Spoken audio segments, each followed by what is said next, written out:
আসসালামু আলাইকুম। নানুস কিচেন থেকে বলছি। কেমন আছো তোমরা? আশা করছি সবাই ভালো আছো। এই সময়টাতে বাজারে প্রচুর কাঁচা আম দেখা যাচ্ছে, তাই আমিও ভাবছি তোমাদের জন্য কাঁচা আম দিয়ে কিছু রেসিপি শেয়ার করব।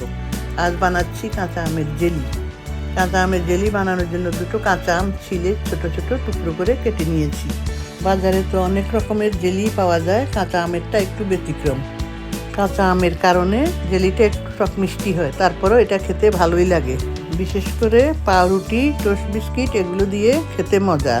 এবার আমি আমগুলোকে ভালো করে ধুয়ে পরিষ্কার করে পানি ঝরিয়ে নিচ্ছি। এবার একটা পাত্রে ঢেলে পরিমাণ মতো পানি দিয়ে চুলায় বসিয়ে ঢাকনা দিয়ে দিচ্ছি। 2-1 মিনিট পর ঢাকনা খুলে ছাকনা দিয়ে ছেঁকে শুধু আমের পানিটুকু নিয়ে নিলাম।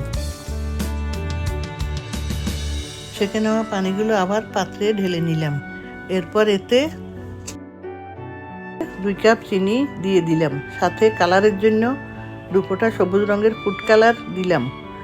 এখন একটা হুইস্ক দিয়ে নাড়াচাড়া করতে থাকলাম।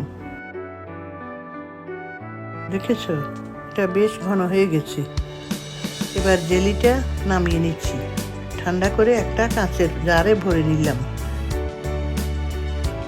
নর্মাল টেম্পারেচারে আসলে এবার এটা ফ্রিজে রেখে দিব কতক্ষণের জন্য।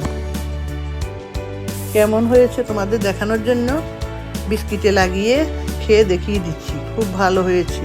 তোমরা অবশ্যই বাসায় এটা ট্রাই করবে। আল্লাহ হাফেজ।